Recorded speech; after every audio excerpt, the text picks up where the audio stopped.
La France, particulièrement Madame la ministre déléguée à la francophonie, pour son engagement dans la lutte contre les violences faites dans notre pays, et aussi notre rapporteur pour les violences faites aux femmes à l'Union africaine, qui s'est aussi engagé, et toutes les femmes qui s'engagent dans ces luttes. En fait, la situation dans notre pays, beaucoup pensent que ce sont les violences qui se passent dans notre pays, c'est socio-culturel.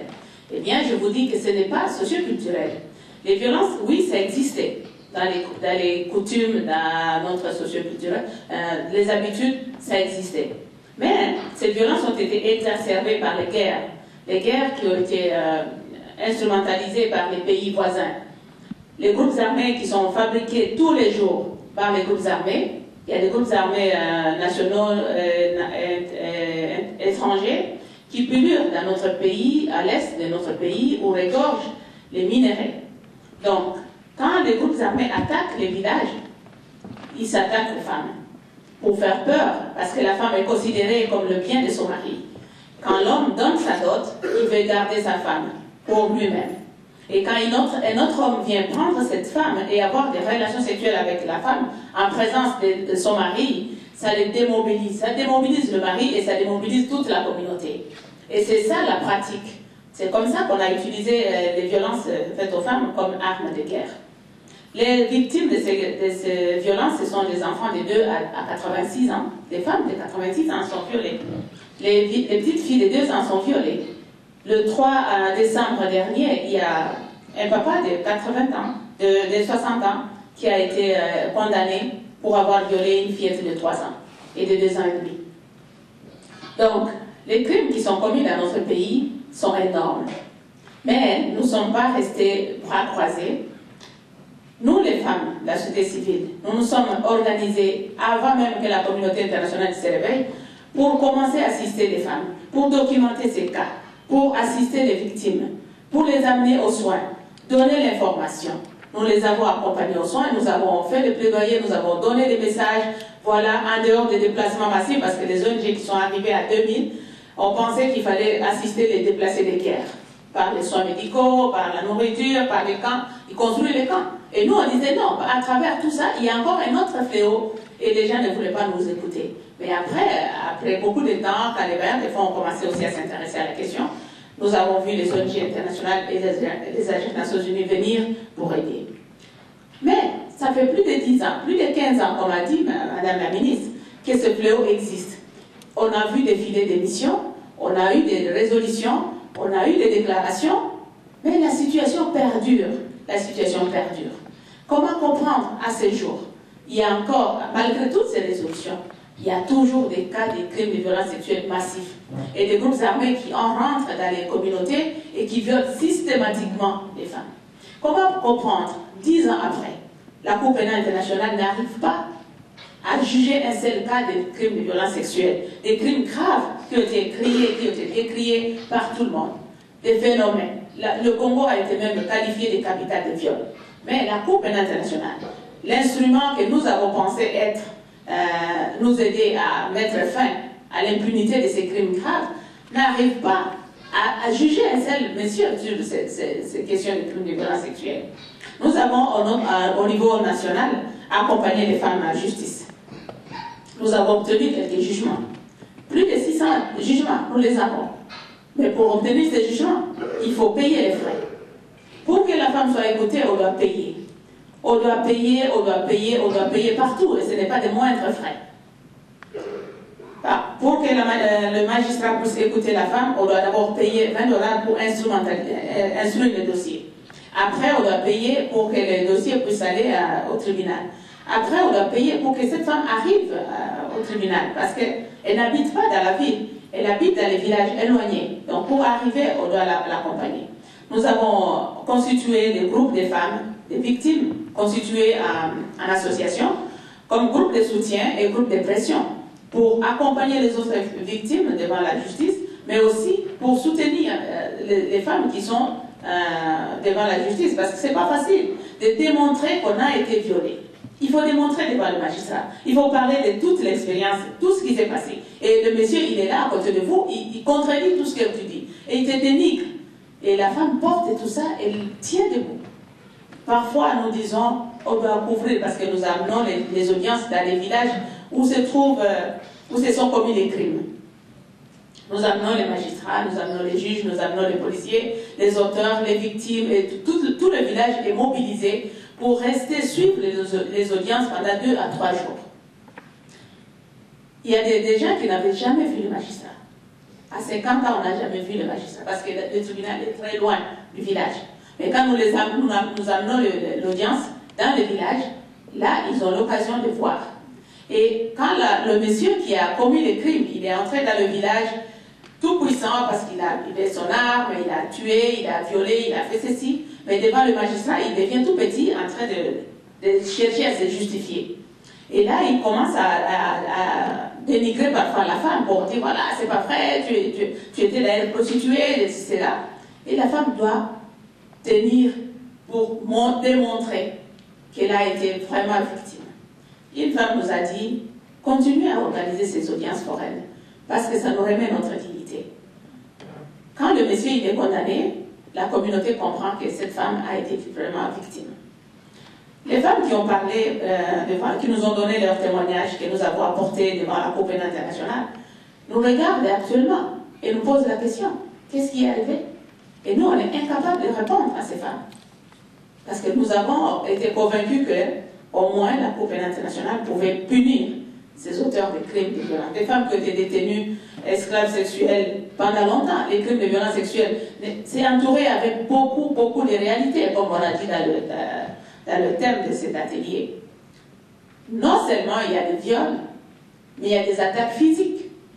Des femmes à qui on arrache la matrice, des femmes à qui on casse les yeux, on casse les dents, on blesse avec des couteaux. Donc, il y a en plus des viols, il y a plus de violences physiques. Il y a aussi des travaux forcés, il y a l'esclavage sexuel qui accompagne tout ça.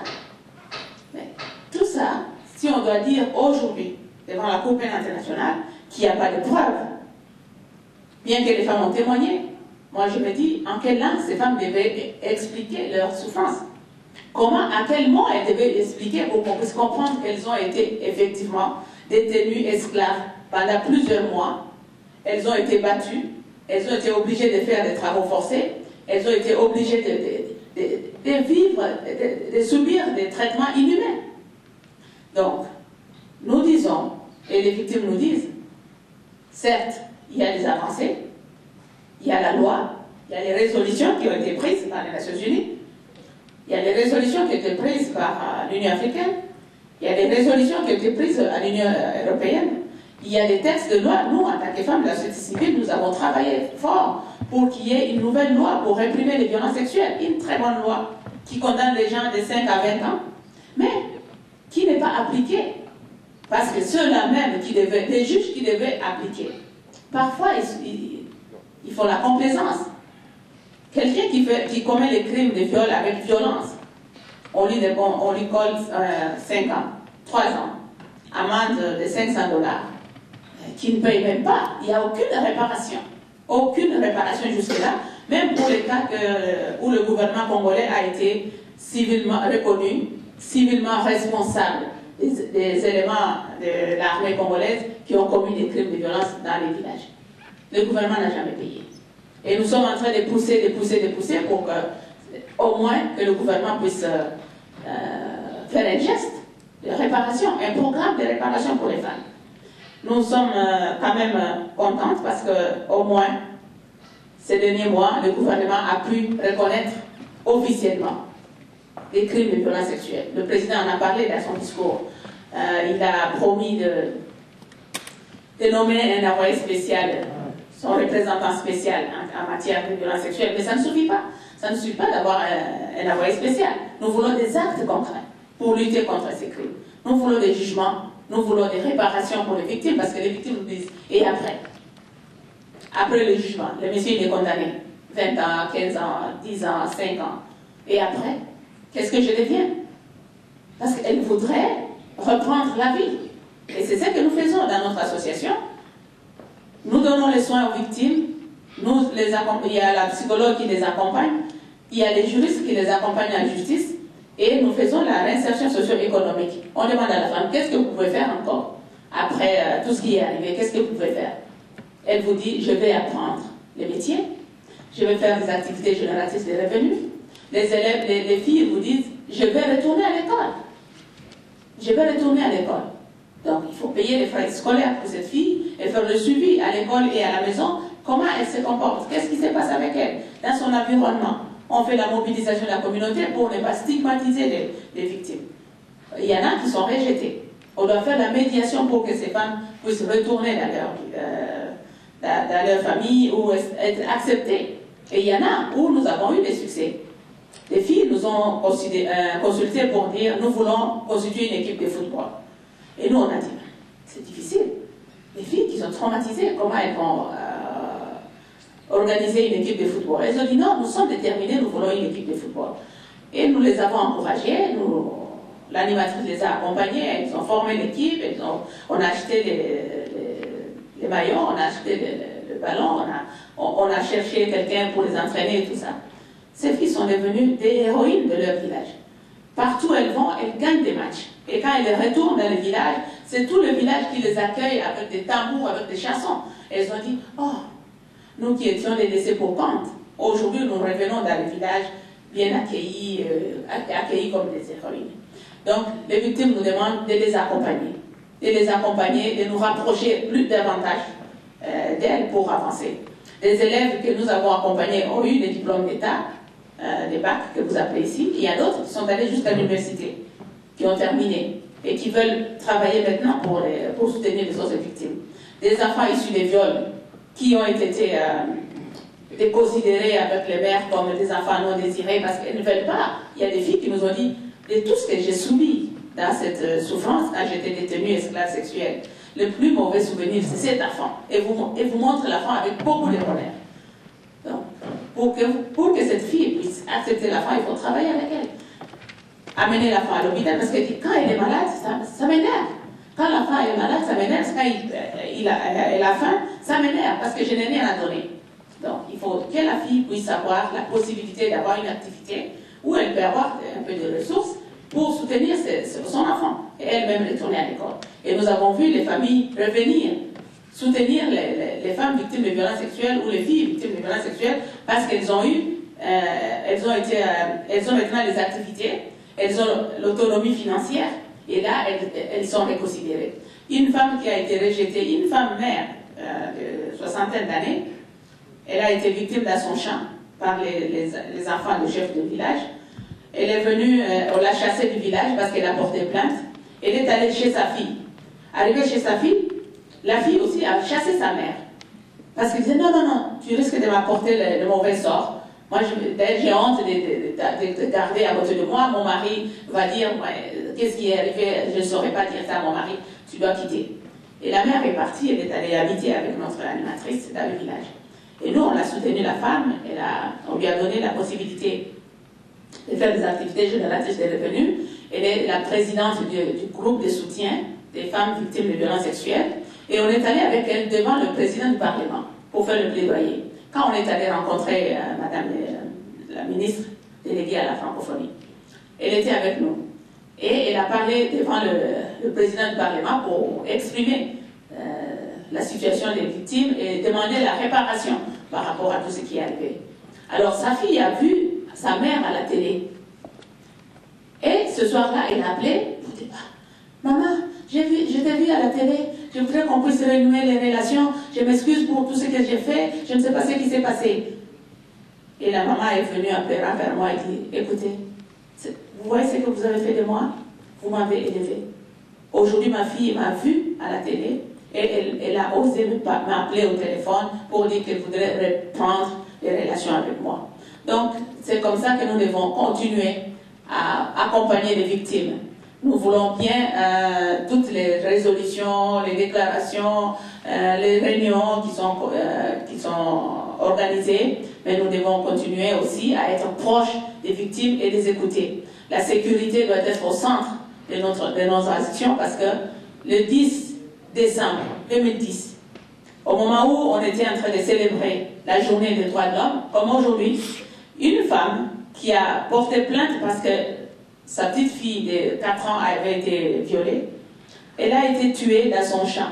Quand elle est rentrée dans le champ pour chercher des patates douces, le violeur qui a quitté la prison et s'est évadé, il est rentré dans le village et il a poursuivi la femme là, il est allé tuer la femme, violer et tuer la grand-mère.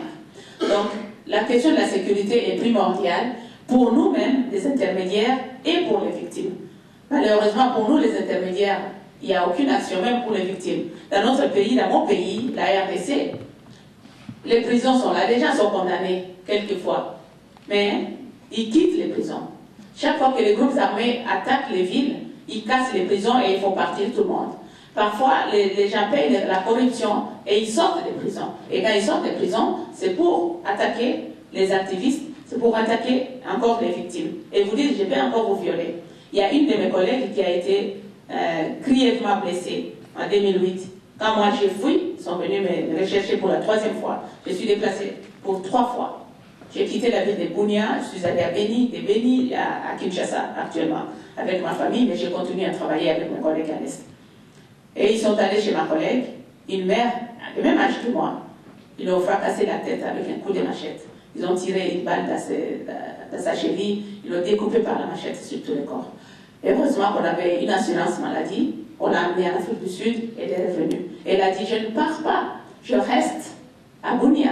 Je ne peux pas quitter Bunia pour aller ailleurs. Je continue à travailler et je vais continuer à lutter ici. Et on continue à le faire, malgré nous. Mais avec le soutien, la solidarité de toutes les femmes. Quand vous vous réunissez comme ça, quand nous nous réunissons comme ça pour parler de ce sujet, ça nous intéresse et ça nous donne plus d'énergie pour avancer. Merci.